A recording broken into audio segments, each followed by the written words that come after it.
his writings, giving them more of a structure, and published them in January 1624 as the Devotions. Now, why is this text so interesting? Well, one, we gain such an incredible intimacy into Donne's state of mind on what he thought was his deathbed. The experience of reading devotions is incredibly disorienting. It's very hard to follow Donne's logic as he goes from different point to point to point. And I'd like to suggest that this actually gives the text its power. It gives this text this near incoherence that you get while reading the devotions, gives the text an intense realism that we can really see Donne, or experience Donne, frantically trying to come to grips with his possible death. But another thing that makes this text so interesting is that in it, Donne challenges Bacon's narrative that in the text, nature becomes dominant once again and not available to human technological intervention.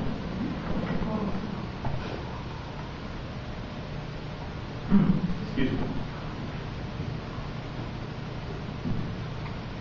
Now, early on in Devotions, Donne describes his physician's attempts to diagnose his body in two different ways. Now, this is one sentence that appears in Meditation 9.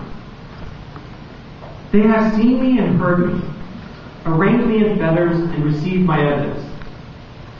I have cut up my own anatomy, dissected myself, and they have gone to read upon me. Now this is a pivotal moment in the text that has really, again, been overlooked by scholars. What Donne does here is set up two different ways of understanding how his physicians are diagnosing his body.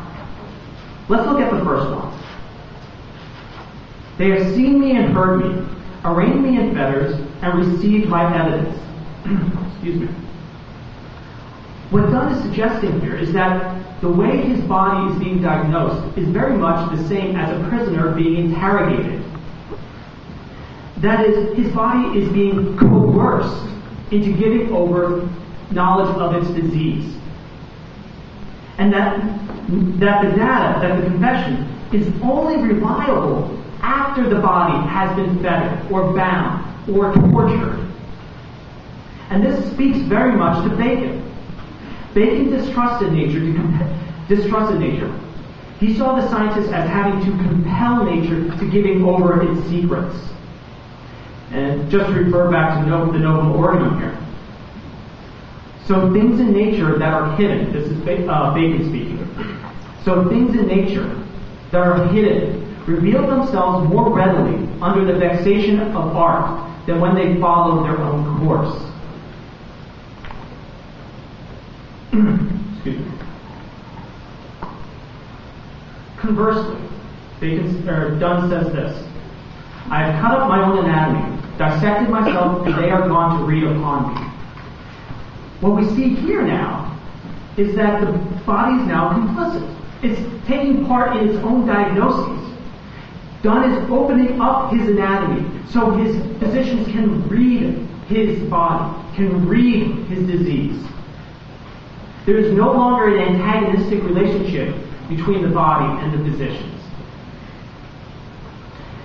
And here we get an anti-Baconian understanding that we see here. There's a partnership between the body, the diseased body, and the physicians.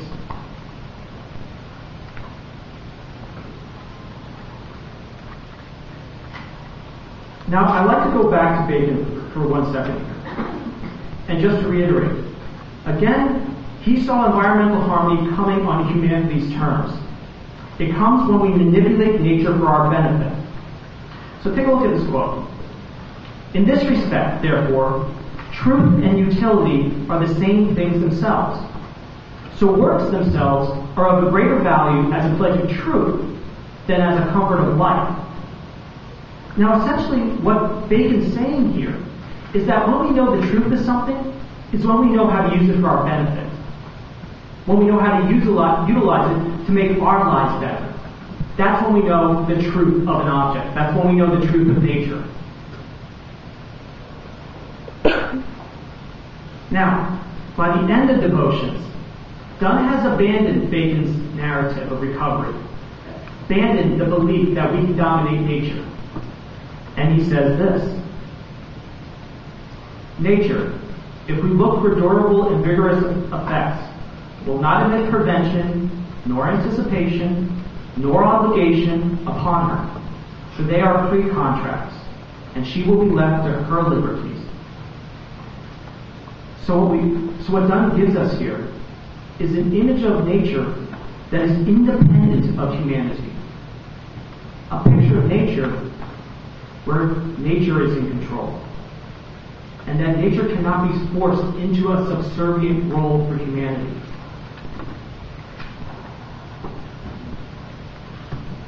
So ultimately, Bacon abandons the belief that the body, the stand-in for nature here, can be manipulated and controlled.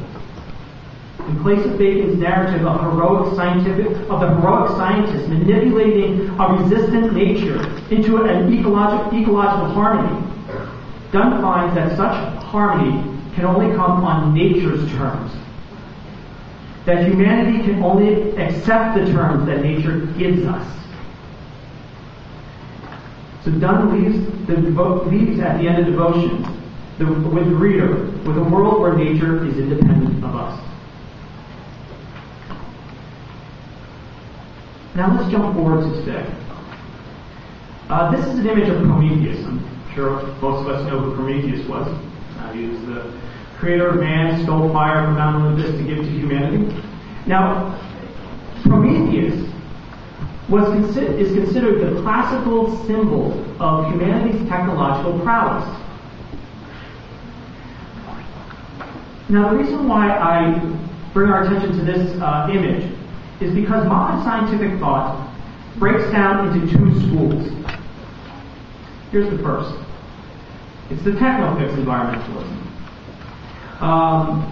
And in techno-fix environmentalism, also known as Promethean environmentalism, it is thought that ecological harmony is dependent on our technological advancements. That humanity is still the predominant character in its environmental tale. And that a sustainable relationship with nature, the way we can reconcile our economic needs with our environmental obligations, only comes with the advancement of our sciences, advancements in our technology. So, as Martin Lewis writes, and he is an environmental thinker in this school, Prometheans maintain, however, that for the foreseeable future, we must actively manage the planet. No less is necessary if we are to begin atoning for our very real environmental sins. Now, I'd just like to point out how Lewis's quote here is very, very, or echoes that of Bacon's thoughts. That is, we are going to redeem our sins through an active management of nature, and that technology becomes critical for our salvation.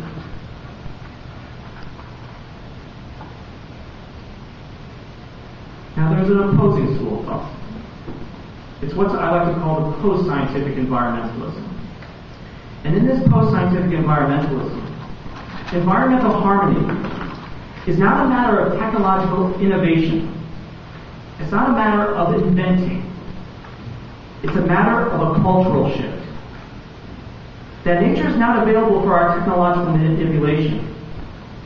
And that we must be guided by ethics. That we must treat nature ethically and understand nature as something beyond us, separate from us. As Val Plumwood, an environmental thinker in this school, writes, so the problem is not primarily about more knowledge or technology.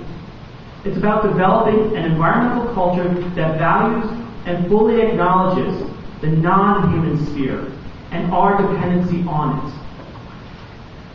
So again, it's not technology here that's going to bring us environmental harmony. It's going to be ethics. Now, as we can see in a way, Dunn actually kind of speaks to this.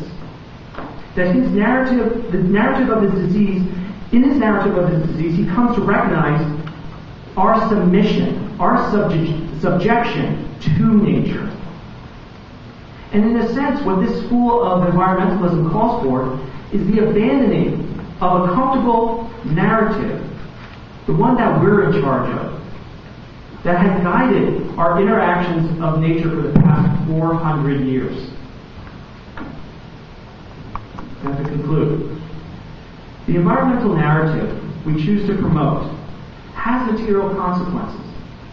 It constructs our perception of the natural world, authorizes our actions, and, therefore, becomes responsible for the crises it causes. I see the Gulf oil spill of 2010, along with BP's subsequent attempts to contain the disaster, as an imperative to abandon Bacon's narrative of advancement and restoration. Yet to leave one narrative for another also demands a reimagining of our reality. It involves such questions as, what would it be like to exist in a relationship with nature that we don't control? And how should environmental harmony then be defined? By turning to those 17th-century writers who voiced the counter-narrative to Bacon's, I sincerely believe we can begin to answer these questions and set out a new conceptual framework for a new environmental tale. Thank you very much. I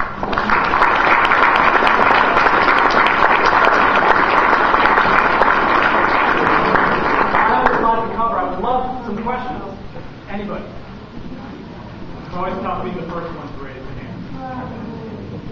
Yes. In post-scientific environmentalism, is it fundamental to people be outside of nature? Kind of, yeah. With regards to post-scientific environmentalism, we might think of it this way. We might say, okay, nature needs to exist without us being involved. So we are going to set this section of Alaska off from oil drilling or any type of industrial activity. It says that nature has to exist without human involvement. That's truly nature.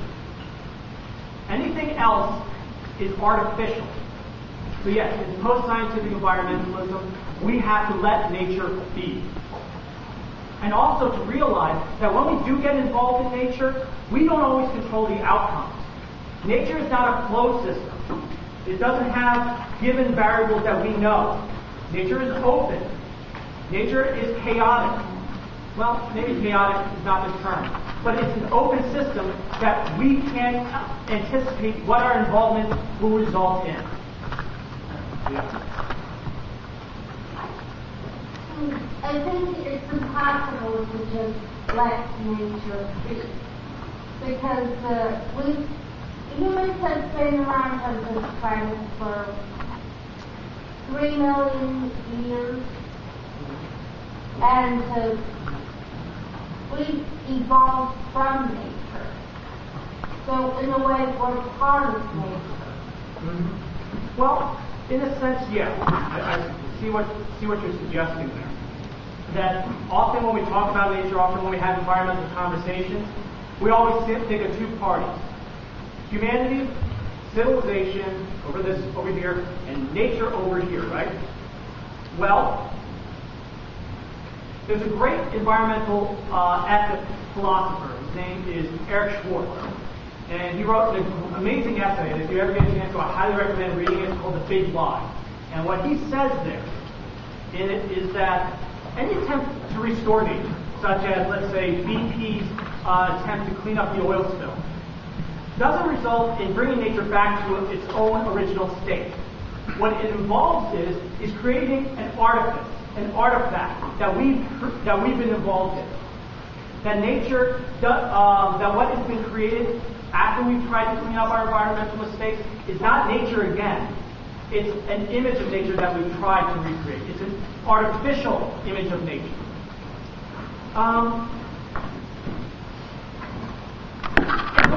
Your question brings a new thought into my mind here.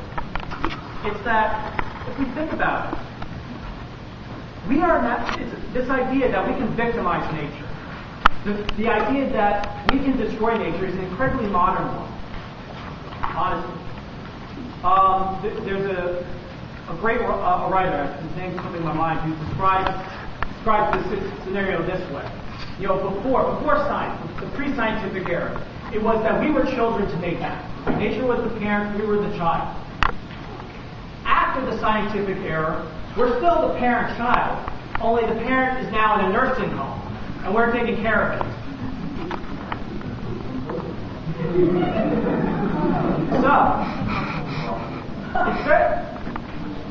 So I think one of the things that if we can, I firmly believe that we should have a way where we can have nature that exists by itself. By the way, does anybody know where the term wilderness comes from?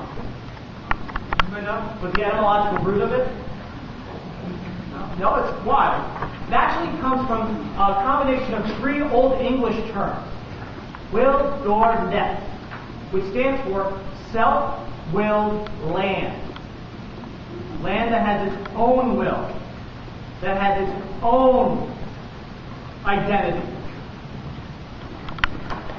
Other questions?